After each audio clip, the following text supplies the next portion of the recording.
Es imposible. ¿Desde cuándo los seres humanos han desarrollado esta creencia de que nadie en el poder podría ser corrupto, o tener motivos distintos a los de un gobierno por el bien del pueblo? ¿Les parece imposible creer que un político pueda ser mala persona? Solo Donald Trump parece merecedor de este sentimiento. ¿Y eso por qué? ¿Qué ha hecho tan mal para que se le considere prácticamente inhumano?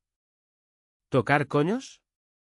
Este es uno de los grandes misterios de nuestro tiempo, y ni siquiera puedo empezar a entenderlo.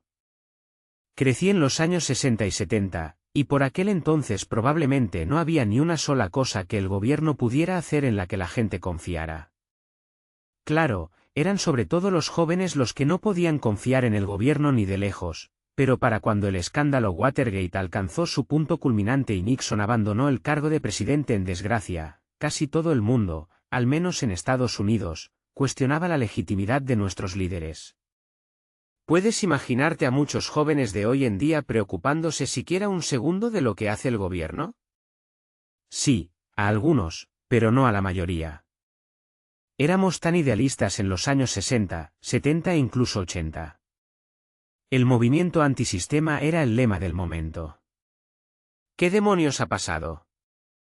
Veo a muchos jóvenes en mi consulta y debo decir que a casi todos ellos les importan un bledo este tipo de cosas. En mi opinión, eso es aterrador. Sé que esta es mi experiencia anecdótica y que no se aplica a todos los menores de 30 años en todas partes, teniendo en cuenta las protestas que están teniendo lugar estos días en los campus universitarios, al menos hay algunos que se preocupan por algo. ¿Y mis clientes adultos? Tengo muchos que tuvieron una infancia llena de malos tratos. Las historias que cuentan sobre sus padres pueden ser aterradoras. Algunos reconocen que sus padres tenían graves problemas, lo que suele ocurrir si los abusos fueron extremos. Pero muchos de ellos dicen que se merecían cualquier castigo duro que recibieran, o que sus padres hacían lo que podían para criar a 3 mocosos desafiantes.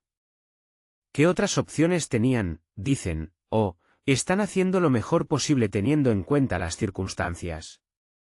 No parece haber distinción entre la incompetencia habitual y la corrupción malvada y consciente.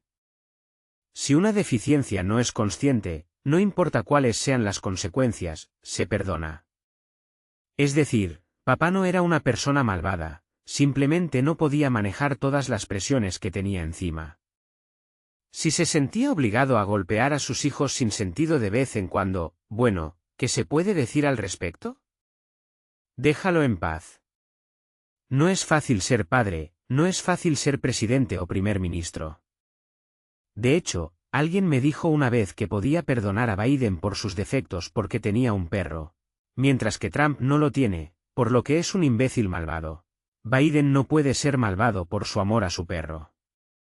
Tengo que admitir que hay cierta validez psicológica en esta interpretación, pero vamos, se sabe que Hitler amaba a su perro, Blondie, y eso obviamente no mitigó ni excusó su conducta. Creo que este concepto de aceptación parental está en juego aquí. Cuando alcanzamos un cierto nivel de madurez, desarrollamos una empatía por los actos malvados de nuestros padres, principalmente porque, a menos que tus padres fueran psicópatas, la mayoría de sus defectos no fueron intencionadamente malvados. ¿Significa eso que se les debe perdonar por sus actos? Quizá hasta cierto punto sí, dependiendo del abuso. ¿Se debe perdonar a un político de la misma manera? Por supuesto que no.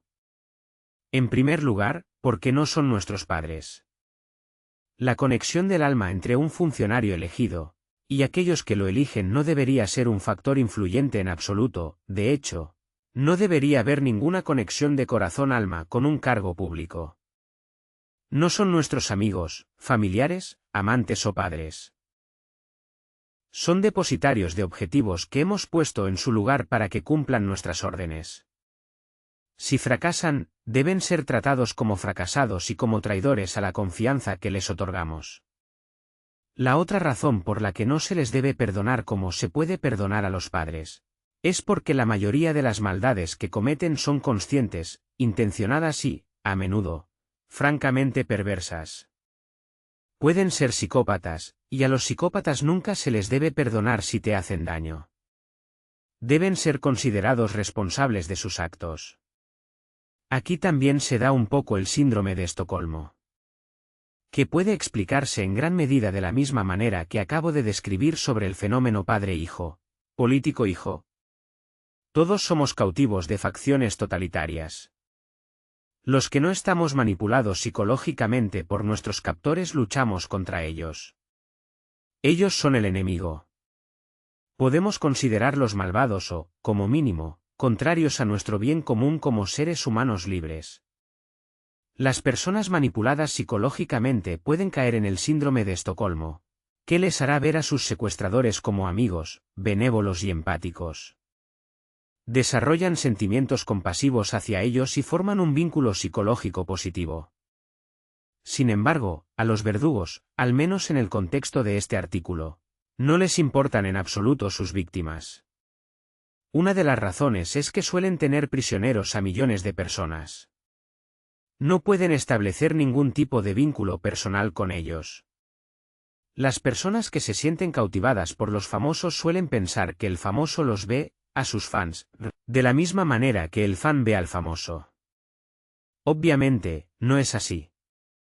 Los políticos ven a sus electores como las estrellas de cine y de rock ven a sus fans, como el resto de nosotros veríamos a las hormigas. Nos ven como millones de bichos inútiles con los que no tienen ninguna relación, y menos aún como seres humanos. ¿Son así todos los famosos y políticos? Probablemente no. En un tiempo diría que muy pocos lo eran, pero ya no estoy tan seguro. Teniendo en cuenta todo lo que ha sucedido recientemente en el mundo, creo que es más seguro creer que casi todos son así, por aterradora que sea esa perspectiva. Una persona normal que pisa hormigas en un picnic se considera legitimada para hacerlo. Las hormigas están invadiendo su placer cuando está sentada en la hierba. ¿Se considera malvado? Quizá para algunos, pero no para la mayoría. Al fin y al cabo son hormigas. ¿Por qué deberían importarnos las hormigas? Los políticos y los gobernantes de los que hablo consideran a todos aquellos sobre los que tienen poder como si fueran hormigas. Tienen un objetivo que quieren alcanzar, y al hacerlo pueden matar a un puñado de hormigas, ¿y qué? Lo importante para ellos es el objetivo. No vamos por ahí con un lanzallamas en busca de hormigas que se ocupan de sus propios asuntos para incinerarlas. Pero si se interponen en nuestro camino, si nos impiden alcanzar nuestros objetivos, tener un picnic sin bichos o una cocina limpia, las eliminamos sin contemplaciones. Lo mismo ocurre con esta gente y cómo nos ven. ¿Y por qué el ciudadano medio no cree que esto sea posible? Sí, es bastante extremo creer que las mismas personas que tienen tanto control sobre nuestras vidas, puedan vernos como hormigas inútiles, pero teniendo en cuenta las acciones recientes, es prácticamente lo único que tiene sentido. Esto no solo ocurre con los políticos, sino también con las corporaciones que controlan nuestras vidas de alguna manera, la industria farmacéutica, los hospitales, los alimentos, el agua, los medicamentos, incluso los propios médicos. Es una pesadilla. Y sí, puede ocurrir, está ocurriendo. Y muy pocos de nosotros podemos siquiera decir que es posible. El mal y la corrupción entre quienes detentan el poder no solo son posibles, sino claramente probables. Siempre ha sido así y siempre lo será. Solo que antes éramos más sabios, más conscientes y quizá un poco más inteligentes a la hora de afrontarlo. Ya no. Fuente, Off Guardian. Traducido por Counterpropaganda.